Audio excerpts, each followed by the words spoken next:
Good morning, friends. March 8th. There was an atmosphere of excitement, anticipation here on the corner of Wall and Chestnut on March 8th, 1911. Previously, almost 200 boys had shown up for an informational meeting held at the old high school on Court Avenue about this new program that had recently started nationally called the Boy Scouts.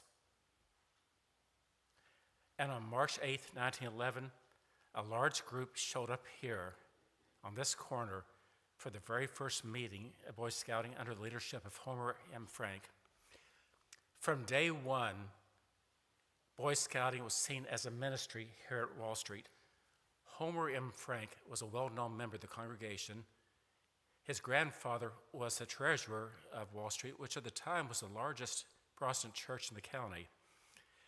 And in fact, his grandfather, if you go to Old Shays and look at the front of the building, and overhead says Homer M. Frank,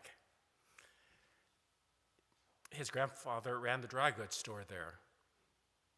Homer Frank was kind of unique. A graduate of DePaul University at a time where there were few university graduates in the community.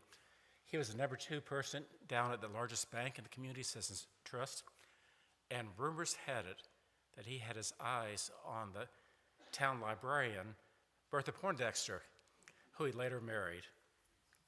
And so it began.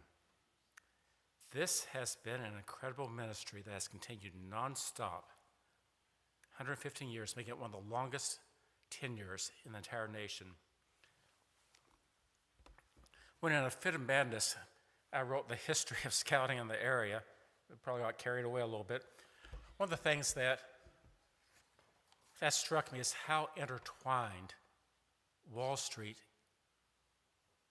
was and has been in scouting as a ministry. From this site, this was the mother's site for scouting throughout southern Indiana. It was very instrumental in the formation of the council. It was very instrumental in the acquisition of Tunnel Mill, which we hope survives to celebrate its 100th anniversary in 2 years. That's a little bit in question right now. The program grew and grew. It grew to include Cub Scouts in the 1930s for younger boys. Girls were added in the 1970s through exploring. And there's a couple of the participants here tonight that were in that 1970s program. The troop as a ministry over the decades worked with the church to plant Victory Gardens in World War I. The scouting program is very instrumental in the building of a family life center here, a 4-story addition which included a gymnasium. And there's an interesting story behind that you can read about in the book.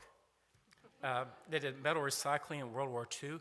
They helped dig the mud out of the basement after the 1937 flood.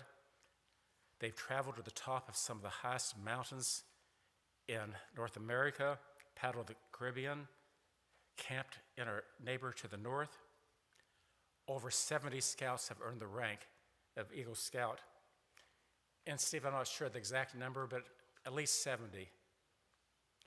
Hundreds of children, youth, and adults have been served over the years through this ministry, thanks to your support and sponsorship over the years.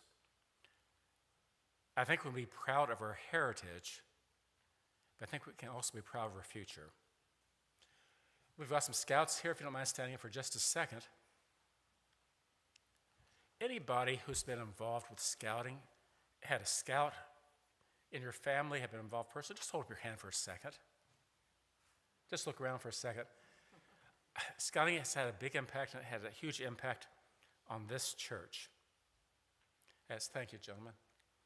As was mentioned, following the service, there's a reception in the Fellowship Hall that all of you are invited to, and I think, Mr. Driver, there are plans later on for additional programs for the 115th anniversary. So on behalf of Scouting and Wall Street, let's give ourselves a big round of applause.